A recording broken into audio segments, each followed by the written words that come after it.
भगवान विष्णु शेषनाग पर ही क्यों सोते हैं? और क्या सच में पृथ्वी शेषनाग के फन पर टिकी है? शेषनाग या आदिशेष ऋषि कश्यप और कद्रू के सबसे बड़े पुत्र हैं।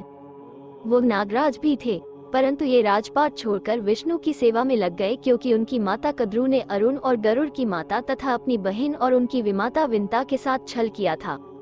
वो विष्णु भगवान के परम भक्त हैं और उनको शैया के रूप में आराम देते हैं।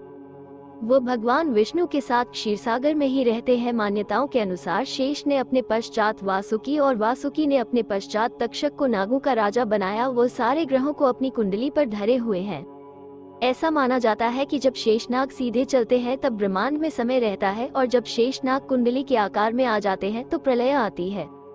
वो भगवान विष्णु के भक्त होने के साथ साथ उनके अवतारों में भी उनका सहयोग करते हैं। जैसे कि त्रेता युग के राम अवतार में शेषनाग ने लक्ष्मण भगवान का रूप धरा था, वैसे ही द्वापर युग के कृष्ण अवतार में शेषनाग जी ने बलराम जी का अवतार लिया था। जब वसुदेव जी भगवान कृष्ण भगवान को टोकरी में डालकर नंद जी के यहाँ ले जा रहे थे, तब शेषनाग जी उनकी छतरी की तरह उनको बारिश से बचा रहे थे। हिंदू धर्मशास्त्रों में अक्सर इस बात का जिक्र आता है कि समस्त पृथ्वी शेषनाग जी के फनों पर टिकी हुई है। इस बात को तार्किक रूप से मानने में थोड़ी परेशानी होती है क्योंकि व्यवहार में ऐसा देखने में नहीं आता, लेकिन ये सच है और इसे सच सिद्ध करने के लिए मैं 2 कारण देता हूँ, जो ये है। 1, सबसे पहली बात तो है कि शेष जी एक देव है जिनका स्वरूप अन्य दैवीय शक्तियों की भांति सूक्ष्म है।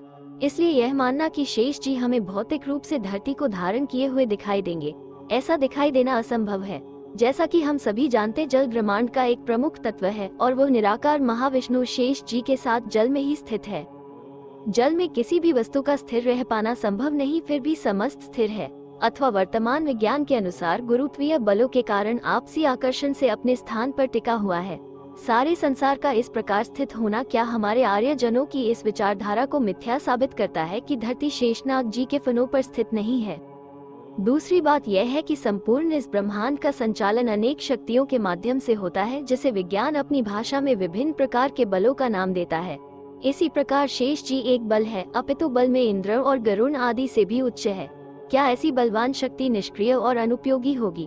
नहीं, शेष निश्चय ही एक धारणा शक्ति है जो समूचे चलायमान तत्व को धारण कर उसे स्थिर करता है।